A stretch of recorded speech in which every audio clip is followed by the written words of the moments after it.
ya. El cuidado del suelo es algo esencial y es uno de los aspectos que yo más voy a tratar. Porque sin suelo, como dice mi ponencia, no hay agua. Aunque algunos, sobre todo los biólogos, dicen que no es una simbiosis, que es otra historia, es una relación, yo sí considero que sea una simbiosis en el sentido de que sin suelo no hay agua y sin agua no hay suelo. Son dos entes que tienen un aspecto casi biológico que no pueden vivir separados uno del otro, ¿no? Ahí la última palabra es ecoturismo y voy a poner un ejemplo, a ver si sale, porque yo creo que es bastante interesante ver qué se está haciendo en otros sitios, ¿no? Y en esto me voy a referir, por ejemplo, a lo que se está haciendo en la isla de Madeira respecto a estos recursos que nosotros despreciamos y que en cambio ellos están aprovechándolo todo.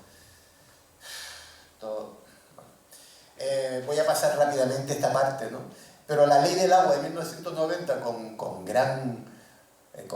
con mucha esperanza se parecía que era la socialización del agua. El agua que por una cédula de una ley que sacó Juana I de Castilla, se le permitió que a los dueños de la tierra como incentivo también lo fueran del subsuelo, pues desde entonces el agua en muy pocos sitios de España, pero vamos, en Canarias y luego también ocurrió en algunos lugares de América, se le dio al dueño del suelo, ¿no?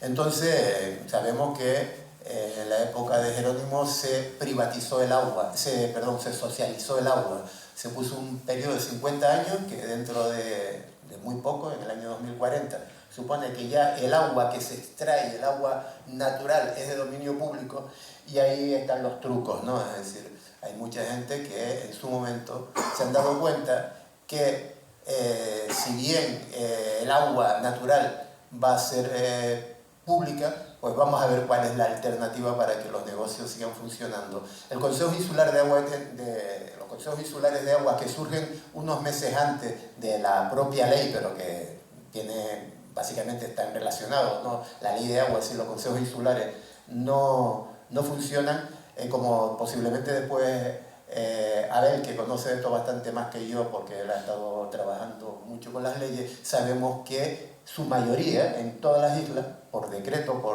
no es democrática, es decir, la mayoría de los órganos electos, tanto del Consejo Rector como de la Asamblea, son de las personas que tienen concesión con el agua. En este caso, casi todas, hablamos de Agualia, hablamos de los famosos aguatenientes como Sabasa, etcétera, etcétera, pero lo más curioso es que empresas como Veolia, Canaragua, Canaragua, Acciona y tal, todas pertenecen al mayor monopolio de agua que existe en Europa y uno de los mayores del mundo, que es Veolia. Antes había otro que era Suez y ya hace 5 años Veolia se comió a Suez.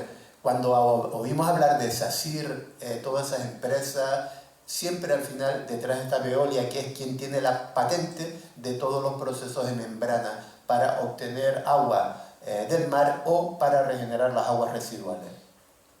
Los pH, que son los planes hidrológicos, que los construyen el Consejo Insular, los miembros del Consejo Insular, que a su vez son ingenieros, son los propios que hacen los planes hidrológicos, está optando de una manera descarada, la única manera que tienen por el agua fabricada. El agua fabricada evidentemente nunca será pública, como nunca lo será la Coca-Cola, porque es una manufactura. Ese trasvase es el que se está ocurriendo no solo en esta isla, sino en todas las demás. Plantear que La Gomera tiene graves déficits de agua y que hay que poner a toda pastilla desaladora, a uno le llama un poco la atención, pero ahí está, ¿no? ¿Qué ocurre? Que en los planes hidrológicos, si se meten dentro de los consejos insulares de agua, el cabildo, todo es aparentemente abierto, veremos que el 90% de todo el dinero que desde hace bastantes años se está invirtiendo para el agua en Tenerife va básicamente para desarrollar el plan hidrológico que tiende a eso, a la desalación y a la regeneración de agua. ¿Eso qué quiere decir? Que aspectos como los que estábamos hablando antes, de las enormes infraestructuras que hicieron nuestros padres, nuestros abuelos, se están perdiendo, están cayendo en la miseria, de tal manera que a veces ahora no es que no haya agua en las galerías están cerradas, lo que no hay, lo que se han roto los canales y, por otro lado, se le ponen algunos obstáculos como el problema del fluoruro, como si el agua, el fluoruro fuera algo que le fuera a afectar a las plantas, ¿no? A la agricultura. Y ahora veremos cómo además lo que sí le va a afectar es el agua que se le está vendiendo, ¿no? Esto es lo que me refería antes, estamos desplazando los conocimientos antiguos por otra historia. Se proclama como única solución el agua industrial, como si la tecnología nos fuera a salvar de los problemas que hay, cuando todo el mundo se está dando cuenta que tenemos que volver a recuperar el conocimiento tradicional. Voy a empezar la primera parte, voy a pasar rápido para dividir esto en dos aspectos. La primera parte, que es el suelo y el agua, y la segunda parte, los efectos que tienen los rechazos tanto de desaladoras y depuradoras sobre el mar, ¿no? Aquí vemos unos números, pues no dicen mucho quizás para algunos, pero vemos que en Tenerife las precipitaciones del año pasado, hay años que llueven más, el año pasado fue un año seco, fueron, bueno, mentira, esto es del 23, no quiero engañarnos, del 23 fueron de 425 litros por metro cuadrado. Si multiplicamos, etcétera, etcétera, nos sale 864 hectómetros cúbicos de agua que hay en la isla. Los datos, ahora voy a poner un gráfico que lo publica el propio Consejo Insular de Agua. Esto es una cantidad enorme, lo que es enorme, evidentemente. Piensen que un hectómetro cúbico son 100 por 100, imagínense, 1.000.000 de metros cúbicos, ¿no? Estamos hablando de cantidades exageradas, pero aquí vemos, esto es del Consejo Insular de Agua, y vemos cómo, fíjense que la cifra es incluso un poco mayor que la que puse yo, porque yo me estaba refiriendo al año pasado, y de esta cantidad, de la que cayó fue 766, se le suma la fabricada, etcétera, etcétera. Miren que una cosa interesante, ven ese 93, que es una cantidad bastante importante, es el 15%, que es el agua que tenemos en el 10% de suelo del potencial en laurisilva y bosque de erica que nos queda. Es decir, el 10% del potencial de suelo con bosque de erica, captador de niebla que existe en Tenerife, se capta el 15% del agua de la isla. Eso ya creo que empieza a haber pista por donde van los tiros, ¿no? Esto es lo que hay. Pero fíjense que aquí hay un dato que es enorme, ¿no? Y por eso a eso me voy a referir después con lo del suelo. De 859 hectómetros cúbicos, ahí se ha sumado parte del agua desalada, que son unos 20 hectómetros cúbicos, etc. Cantidades evidentemente no son comparables, ¿no? Se evapora, prácticamente 80% se evapora-transpira. Por lo tanto, cualquier acción que hagamos sobre el agua que se evapora va a tener unos efectos enormes, muy superiores a lo que podríamos tener gastándonos millones de de euros en desaladoras, no, pero en depuradoras y regeneradoras, ¿no? Aquí tengo los datos referidos, por eso ahí aparezco los 766, no los 850 que ponía, porque son datos de los últimos que están publicados en Canarias, ¿no? En Tenerife. Y de estos vemos que la evapotranspiración es 615, que es el 71%. Pero fíjense, a pesar de que estos datos son muy mejorables, simplemente actuando sobre la evapotranspiración, nos fijamos que se filtra el 44% del agua. Fíjense, eso equivale a una cantidad de 353 hectómetros cúbicos, y ahora este dato que hay aquí, el que quiero poner arriba, este de aquí, eso es lo que consume la isla de Tenerife en total. Es decir, en estos momentos, más del doble del agua que se utiliza se infiltra. Habría que pensar qué es lo que está ocurriendo, porque no tiene mucho sentido que teniendo los acuíferos están bastante bien conservados, los acuíferos potentes. ¿Por qué siempre estamos con el San Benito de que la sequía es enorme y tal? Cuando se habla de sequía, a lo mejor nos referimos a lo que tenemos inmediatamente, a las lluvias, ¿no? Pero no al agua que se está terminando en el mar, porque un acuífero que está lleno, pues como cualquier cosa se rebosa, ¿no? Llevamos un tiempo en que mucha agua se está perdiendo porque no la estamos extrayendo. En cambio, estamos utilizando sondeos, etcétera. No voy a hablar de esto mucho. Y después quiero que hay otros datos por aquí que a veces, yo entiendo que a veces hay que descargar sobre algo, pero fíjense que el uso, por ejemplo, industrial del agua es muy pequeño, 3 hectómetros cúbicos.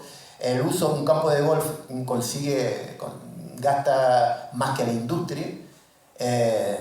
Pero las cantidades del campo de golf no son por la cantidad de agua que se pierde, que se gasta, que se consume, sino porque justamente están en zonas donde para regar, porque ese sí es un cultivo no como el de las papas, y hoy no puedo esperar que riegue, puedo esperar que llueva 3 o 4 días, el campo de golf lo tengo que regar diariamente, ¿no? Entonces eso es lo que a la gente, a los vecinos les molesta, pero en valores netos no estamos hablando de grandes cantidades. Donde están las grandes cantidades, la enorme cantidad de agua que se pierde, porque creemos que el agua no se filtra, creemos que para envasar agua, para coger agua, solo tenemos que utilizar los depósitos que tenemos en la azotea, cuando los grandes depósitos es el propio subsuelo, como Carlos Soler demostró y lleva demostrando hace mucho tiempo en La Palma, ¿no? Esto es lo que quiero decir, si en vez de que llegue al mar, entre lo que se pierde y lo que se evapora, transpira, el 80% lo hiciera solo el 70%, no necesitaríamos ninguna desaladora, ninguna depuradora, regeneradora. Depuradora sí, evidentemente, yo no me refiero a depurar, me refiero a reutilizar el agua después de un tratamiento que es tan caro como el de desalar, ¿no? Claro, esto nos sorprende a nosotros. ¿Y por qué está ocurriendo esto? Porque evidentemente las patentes son muy caras. La osmosis inversa es una tecnología que está bajo patente todavía, no es pública. Las membranas son dueñas de Veolia y al final Veolia es el gran emporio en toda España. Es una de las grandes empresas europeas y cuando sale, por ejemplo, aquí un concurso para hacer una depuradora, ese concurso no se le puede dar a los empresarios de aquí. Son un concurso que por su calibre, lo que cuesta, por ejemplo 35 millones el que se hizo para la regeneradora de Guía, ¿no? Pues resulta, resulta que son concursos europeos y siempre son las mismas empresas. Bueno, de toda esta historia hay una cuestión que no quiero hablar ahora porque no se trata, ¿no? Una cosa es importante, que toda esta agua industrial, no nos olvidemos que hoy el Consejo Insular de Agua de Tenerife es el mayor consumidor de energía eléctrica de la isla, cosa que ellos mismos declaran. O sea que esto es importante porque aunque nos dicen que esa energía es sostenible y que esa energía viene de fondo, viene de energía alternativa, sabemos que eso es una falacia, ¿no? Hoy por hoy Tenerife sigue viviendo fundamentalmente en un 80% de energía de fuel, ¿no? El gasto enorme que estamos haciendo en las nuevas infraestructuras industriales merma la conservación de lo que tenemos, ¿no? Y lo que fuimos durante años orgullo, ¿no? Mi hijo es ingeniero y siempre cuando él estudiaba en Santander de esto, de minas y tal, siempre ponía las galerías, los acueductos, los canales de la isla de Tenerife, de las Islas Canarias, ¿no? Como ejemplo, ¿no? Esto, una fotografía, simplemente voy a pasar rápido, pero fíjense que el sentido, lo amarillo esto es, en definitiva, la idea fundamental de esto es una desaladora, se saca el agua, y después una bomba se bombea arriba a un depósito, y aunque la gente nunca tiene en cuenta eso, solo bombear de aquí a 300 metros consume tanta agua como desalar, ¿no? Y ahora lo que hacemos es que esto, que es el agua que tal, llega a la depuradora, que sería hasta aquí a la población, y después se vuelve otra vez a subir para arriba, en vez de que el agua negra baje, como después veremos, que es lo normal, las aguas sucias desciendan por gravedad, lo que hacemos es las bombeamos, con lo que además de crear un enorme riesgo ambiental, estamos pagando en nuestros bolsillos, todos nosotros, porque es obligado por ley que el consumo de agua pague el tratamiento, ¿no? Incluido el bombeo, pues en vez de bombear el agua tratada abajo, nosotros bombeamos el agua negra, con lo que se está haciendo es una subvención a escondida de las aguas regeneradas. Estos son los cálculos por ahí, no me voy a enrollar, pero quiero que... Hay una cosa interesante porque nos dicen, como la falacia, que son los molinos los que van a resolver esto. Cuando damos la potencia nominal de un aerogenerador de 4,7 megavatios de potencia a 11 metros por segundo, la potencia está elevada al cubo de la velocidad, de tal manera que si la potencia baja a la mitad, si la velocidad del viento pasa de 11, que es un viento ya fuertillo, a 5, que son los vientos normales, los aerogeneradores, con lo que ellos hacen los cálculos nominales, resulta que su potencia baja de 4,7 a 0,6 megavatios. Pero claro, los 5 millones que cuesta cada aerogenerador si los pagamos, ¿no? Como decía, yo, después hablaremos, yo entiendo, yo sí, evidentemente defiendo las energías renovables como, ¿no? Yo en mi casa en Fuerteventura nunca he tenido electricidad, siempre me ha funcionado, llevo 3 años funcionando solo con placas aerosolares, pero lo que no creo yo es que esto sea la solución en el sentido del agua, ¿no? El turismo aliado al mantenimiento, voy a ver si esto lo podemos ver, se puede ver, no creo que no me va a funcionar, pero lo quería poner... Lo siento, es una pena, sabía que no me iba a funcionar, pero quería ponerlo porque Madeira, y así, ahora mismo, bueno, hace ya muchos años, las levadas, pues son los canales que tenemos nosotros,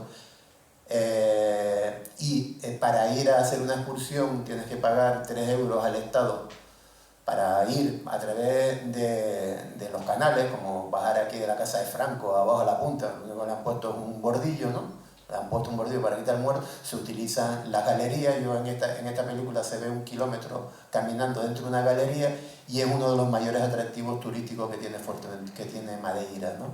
Y además, repito, cobran el Estado, no la excursión. El Estado cobra 3 euros simplemente por el derecho de ir y con eso se están manteniendo las infraestructuras hidráulicas.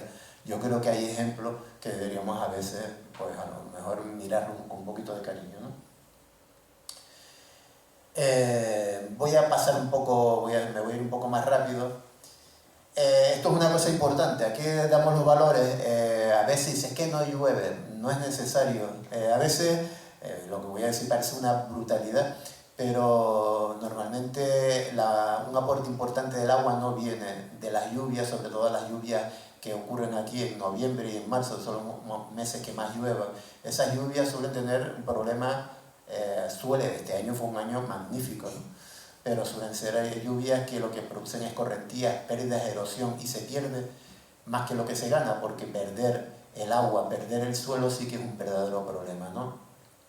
Por eso hay una serie de infraestructuras, que ahora es donde voy a meterme en lo que quería hablar, que antes existían y que ya han desaparecido, incluso sus palabras ya, los alumnos de Tenerife no saben lo que es un natero, lo que es una gavia, lo que es un trastón, pero fueron los instrumentos con los que durante 5 siglos, incluso los aborígenes prehispánicos también utilizaban cosas similares, pudieron controlar el poco suelo, que es algo bendito. Tenemos el suelo en Tenerife, tiene una altura de 10 centímetros, estamos hablando de que tener 1 centímetro de suelo puede significar entre 50 a 6.000 años. Entonces tener 10 centímetros ha sido prácticamente una cosa enorme que la podemos perder en grandes lluvias. Por eso lo que hay que hacer a veces con las lluvias es también defendernos de ellas. Quería ponerlo porque Fuerteventura y Tenerife, a pesar de que las cantidades son diferentes, ocurre que en Tenerife, que tiene una capacidad de absorción de 7 litros por día, lo que llueve, Tenerife es de 28 litros por día, y a pesar de eso en Tenerife sigue habiendo enorme erosión y pérdida de suelo por la lluvia.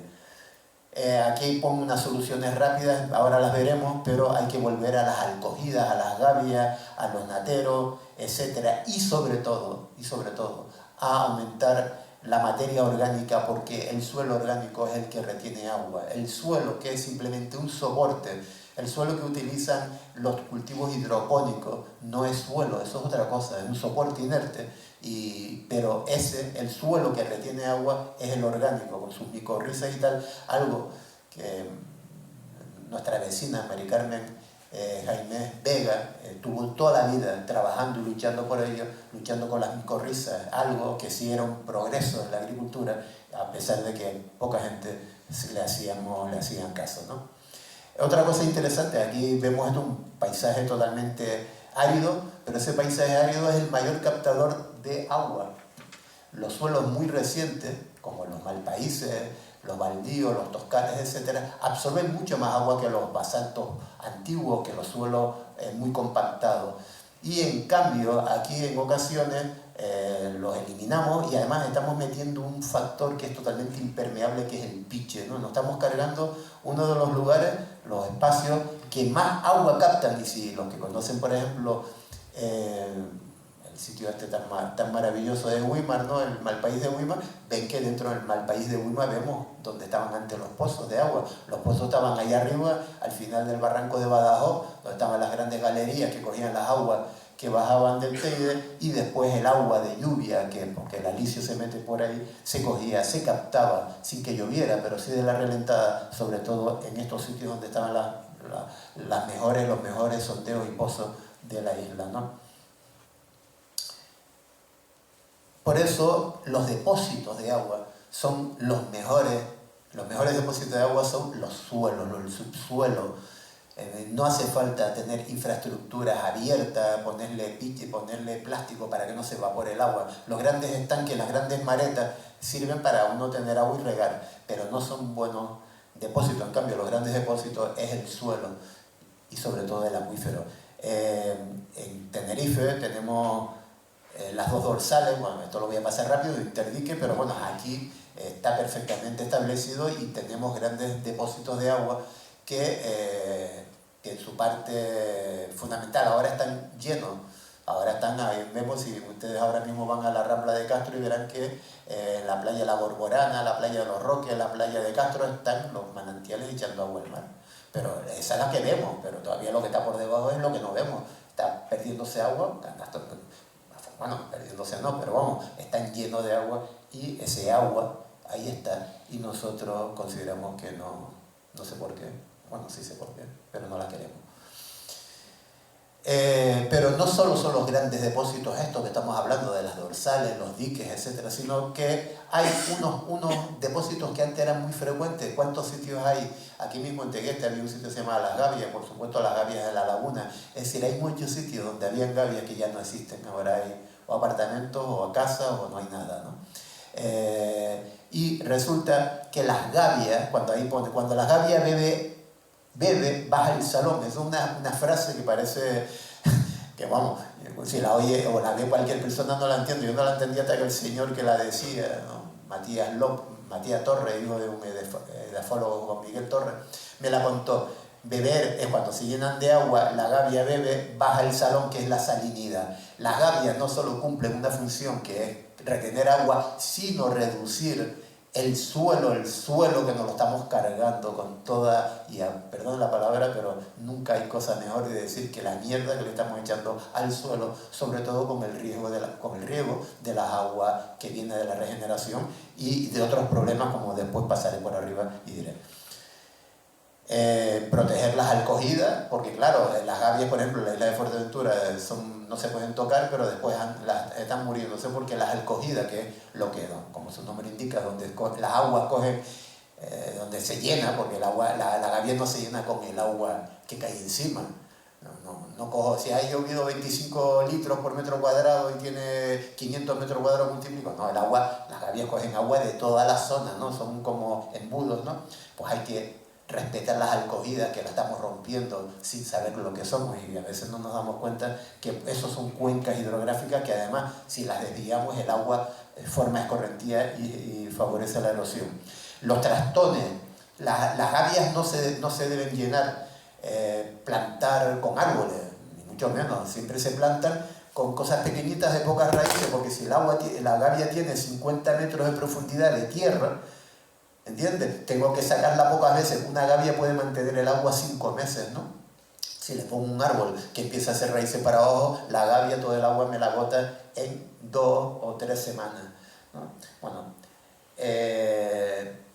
entonces, ¿qué son los trastones? Las paredes de las gavias, y ahí es donde hay que plantar árboles, ¿no? Hay toda una cultura que existe todavía en Fuerteventura, y existe también en algunos lugares del sur. Aquí todavía queda, pero cada día la estamos perdiendo. Y no es que se pierda la cultura, sino que se pierda la gavia y sobre todo que como alternativa damos una alternativa que no lo es realmente, sino un gasto absurdo de dinero.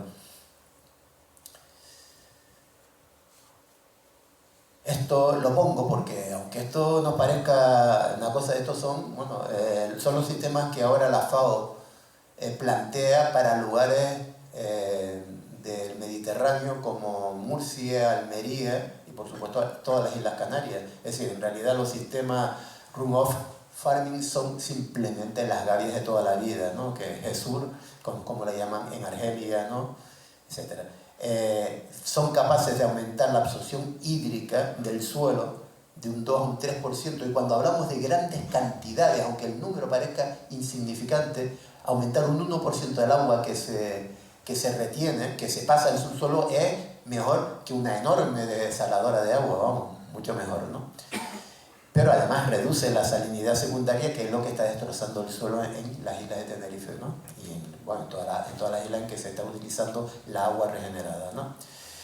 Pero además, bueno, es, como bien dice la FAO, la gran herramienta. Esto lo ha aprendido un señor que es catedrático de la Universidad de Lleida, estuvo trabajando en Venezuela, en los llanos, que es donde se produce una cosa similar aquí, cuando ¿no? se cuartea todo y tal y cual, y que a través de gavias han conseguido que la zona que antes en Venezuela nunca se utilizaba, pues ahora hayan granjas, ¿no? Y que de alguna manera los que están trabajando ahí al menos tienen comida para sobrevivir, ¿no? Por lo tanto, reducir la evaporación es más eficaz que fabricar agua. La evaporación, se habla de evapotranspiración, pues son dos cosas que están juntas, pero la evaporación es del suelo, evidentemente. ¿De qué depende? De la temperatura media. Sobre eso difícilmente podemos hacer algo, ¿no? Por mucho que ahora dejemos de echar de CO2, no van a bajar las temperaturas, ¿no? El índice de calor actual de anual es algo que nos sobrepasa, ¿no? Pero ¿podemos actuar sobre el viento? Claro.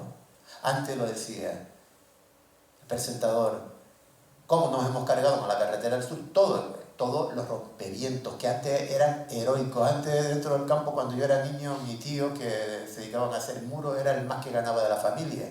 Y en la zona del norte de Tenerife, hacer los rompevientos para las plataneras, eso era de los mejores trabajos que había. Los hemos destruido, porque decían que tapaban el paisaje cuando debería ser patrimonio nuestro, unas enormes infraestructuras magníficas, ¿no?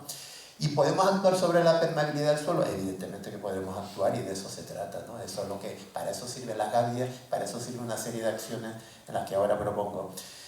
La transpiración, claro, no es lo mismo plantar chochos o plantar papas bajitas, que al viento no le afecta, a plantar aguacate.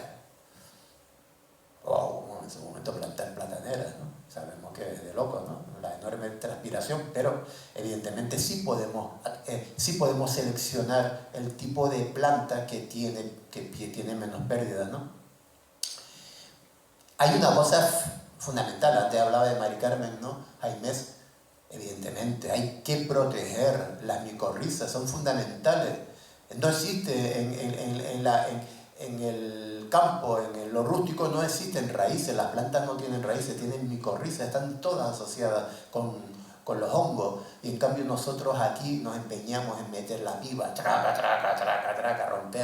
romper esa enorme red que es la que ha mantenido la humedad, ¿no? Hacemos sistemas de cultivos que van en contra de la capacidad de absorber el suelo, ¿no? Suelo orgánico y activo, claro, el peor enemigo del suelo orgánico son la sal y sobre todo los metales pesados, bueno, y por supuesto los fungicidas, ¿no? Las enormes cantidades de sulfato de cobre, que bueno, como era biológico se podía utilizar, ya no es, pero claro, el problema es que el sulfato de cobre lo echábamos a la hoja pero caía al suelo, y entonces la función fungicida contra el oidium, el medium, la hacía contra los hongos, que son los que a su vez permiten captar los nutrientes del suelo, porque las raíces no captan los nutrientes, son a través de los órganos. Entonces, uso de una cosa tan simple como el Carlos Bordolés, que era tan inocuo, se está cargando. Y encima después hacemos compost con esos materiales de niveles altísimos de cobre, etcétera, que se lo volvemos a poner al suelo, ¿no? estamos cargándonos el suelo y eso sí que es una pérdida, ¿no? Y el riego subterráneo, algo que se está haciendo en muchos sitios y que aquí nos cuesta meterlo, es decir, ¿por qué tenemos que regar hacia afuera o incluso por riego por goteo cuando casi todo el agua se evapora, ¿no? Evidentemente, lo que dije, los muros, los guanches ya utilizaban gorona, gavia, gorona, goro, o sea, una serie de recintos en la lengua guanche GR, que significa muro redondo para protegernos del viento. El viento es uno de los grandes problemas que tenemos que hacer, ¿no?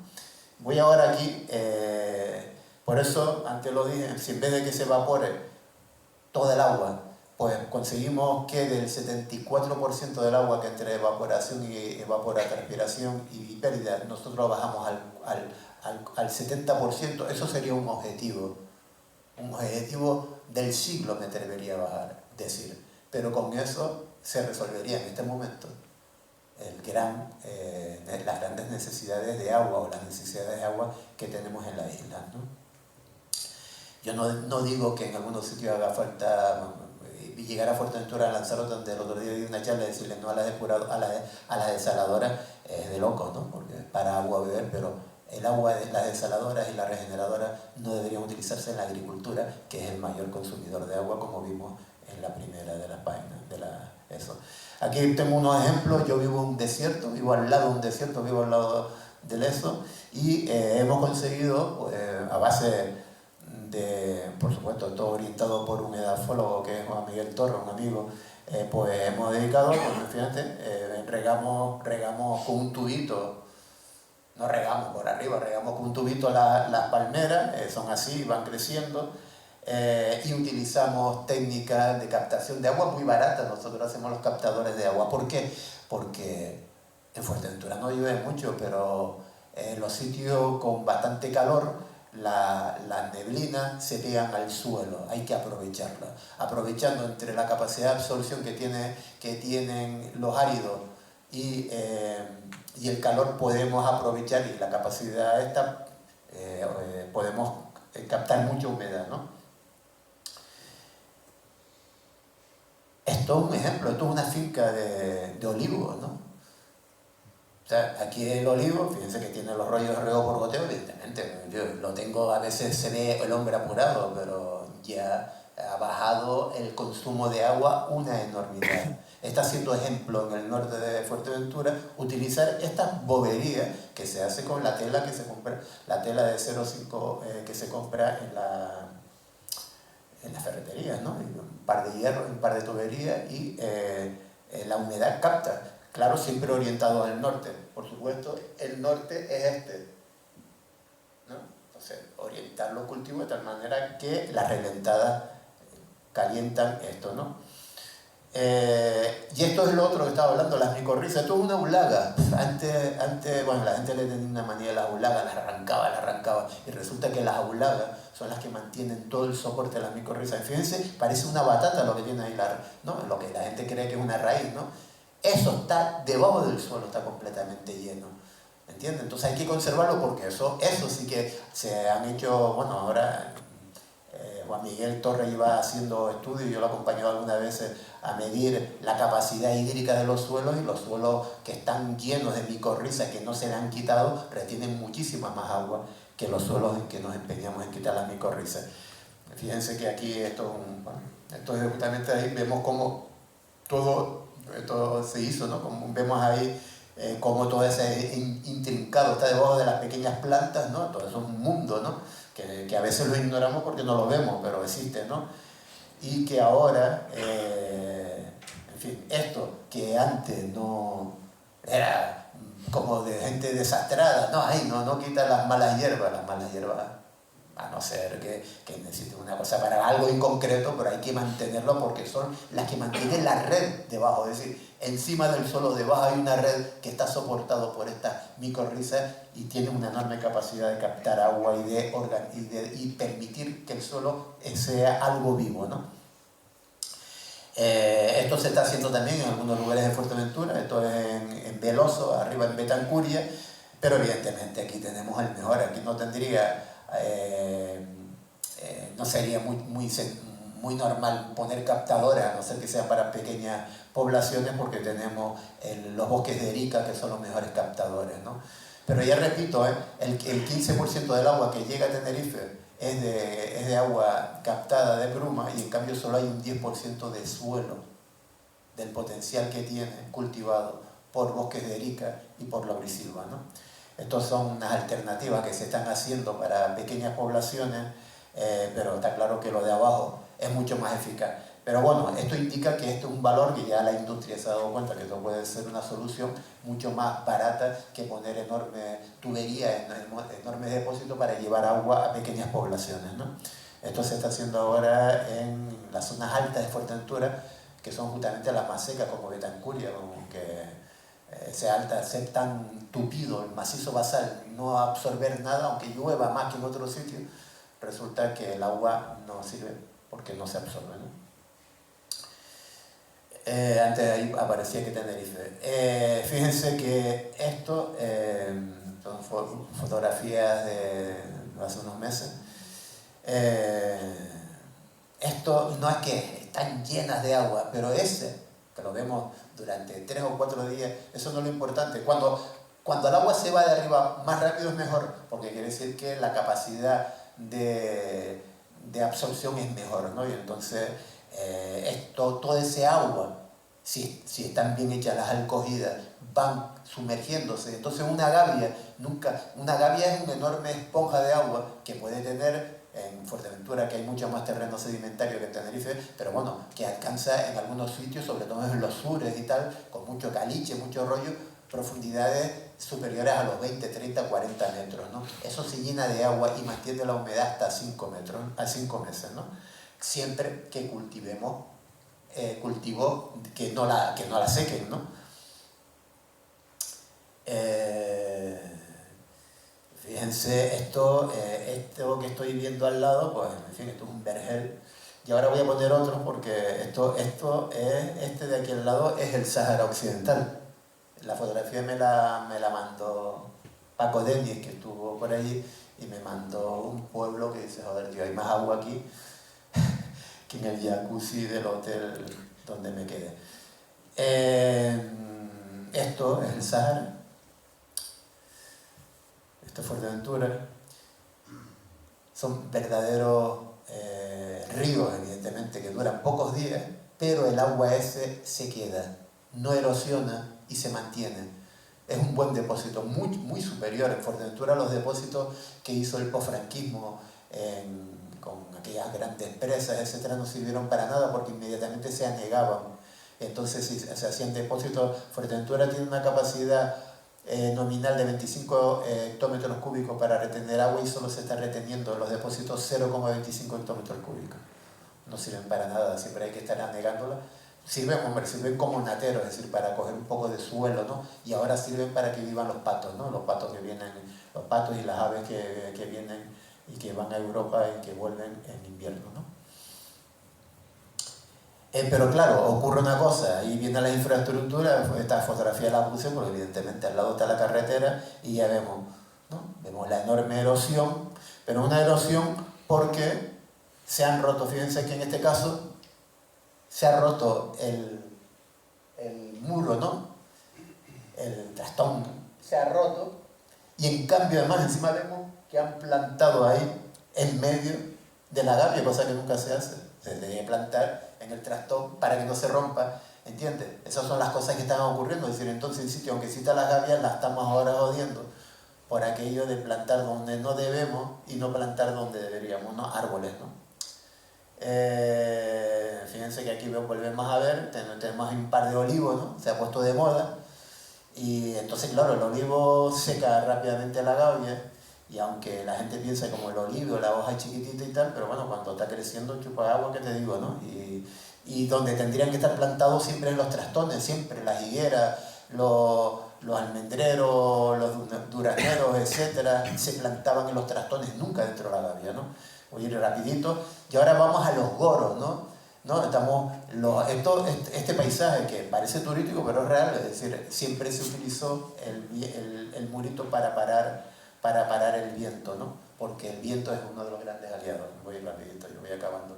Aquí tenemos otro ejemplo, aquí vemos ejemplos donde siempre la tradición mantuvo muros para luchar contra la evaporación. Y aquí vemos aquí en medio un goro aborigen que también se ven esto está en la playa, en la montaña de la Arena, al lado, ahí en Fuerteventura en el norte, y ahí en medio están las higueras que están usándose para datar la antigüedad de la población de Canarias, ¿no? Gora, Gorona y Gerias, todos son Gere, que significa muro en la lengua aborigen, ¿no? Mi amigo doctor de edafología de la Universidad de La Laguna y que investiga. Voy a pasar ahora rápidamente esto. Ya me están poniendo rápido el tiempo, pero quiero ver estas dos cosas.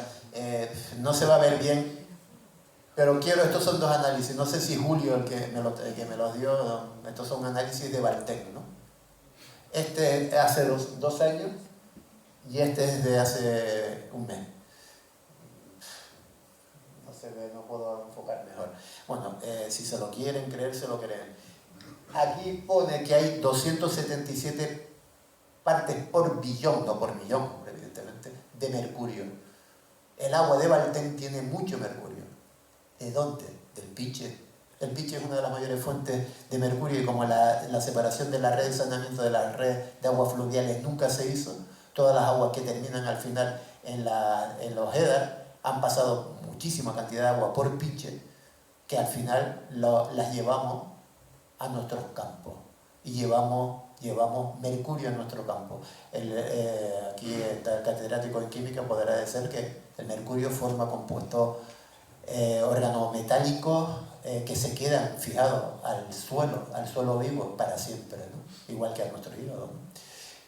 Y en este de aquí, en el otro, la cantidad de mercurio es menor, pero es un agua, que es la que están dando ahora, tiene una conductividad de 1860 microsiemens centímetros menos 1, es una barbaridad para la agricultura, y encima tiene 280 partes por millón de sodio, lo máximo autorizado, lo máximo y una barbaridad, 200 partes por millón. Ese es el agua que está ofreciendo Valtén.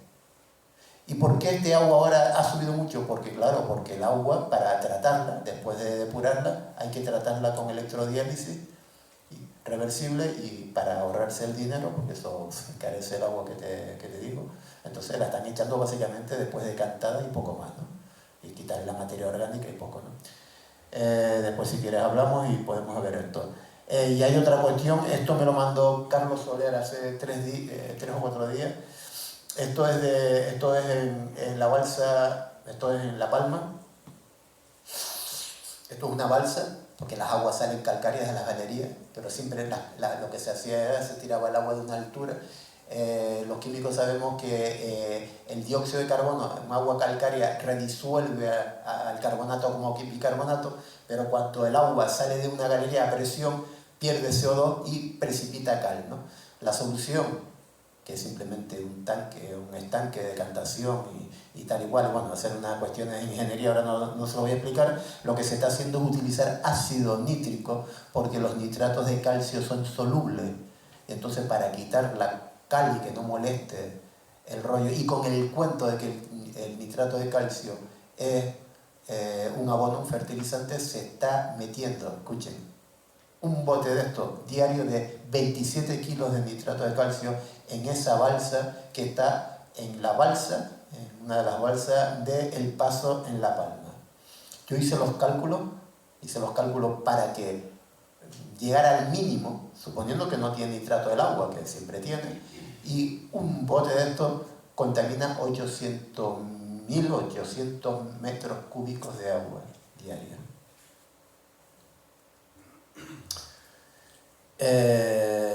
Bueno, esto le iba a explicar un poco por qué. Estas son la electrodiálisis, y la electrodiálisis lo que hace es, pues bueno, separa.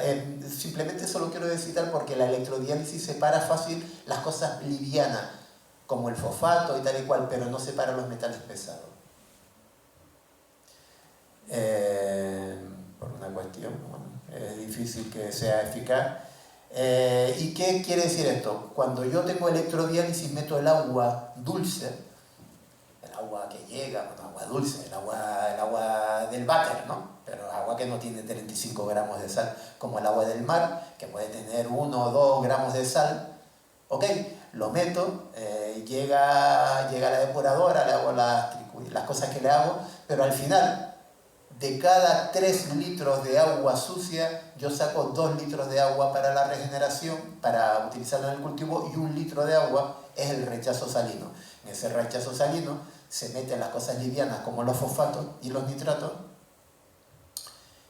y el sodio, pero la mayoría es agua dulce, con lo que al llegar al emisario flota, porque el agua dulce flota sobre el agua salada. Pero es agua que tiene muchos nutrientes. Sube y entonces los patógenos ya no le afecta el problema de la sal a la Escherichia coli dentro de agua salada, se la carga, es muy difícil que aguante mucho tiempo, pero en agua dulce sobreviva, sobre todo cuando es agua dulce que tiene fosfato. Esos son los rechazos que provienen de los procesos de regeneración del agua. Ellos dijeron que iban a reducir los emisarios, pero están reduciendo el número. Se hacen 13, el plan hidrológico de Tenerife, se hacen 13 grandes depuradoras regeneradoras, se quitan, supone, los 200 emisarios que hay, pero se concentran en 13 que tienen una enorme cantidad, se manda 1/3 del agua al mar con grandes cantidades de fosfato y de agua dulce, que son las causas de lo que están ahora pasando. Todas las playas están contaminadas porque le estamos dando de comer a las bacterias. O sea, que no vengan con el cuento que porque salen los perros a cagar, ¿sí? Vamos a ver. En fin. Ya termino. Todo el mundo conoce esto. Esto está hecho con un programa, ven cómo sube, ¿no? Esto es. Y una cosa importante aquí, estos son las corrientes de Fort Kármán. ¿Por qué pongo esto? Porque en las islas, cuando echamos un emisario, el agua no se diluye como si estuviéramos en el océano. Se empieza a recircular. Y entonces, las cosas que yo he hecho aquí, a lo mejor en Granadilla o por ahí, o aquí en Valleguer, empiezan a girar. Empiezan a girar porque se llama eso, porque está afectado, son aguas. Y entonces el problema es que no es un problema que se limite a un sitio, ¿no? El plan hidrológico de Fuerteventura planteó que no se pudieran echar esas aguas donde habían espacios naturales, pero está llegando lo mismo, ¿no?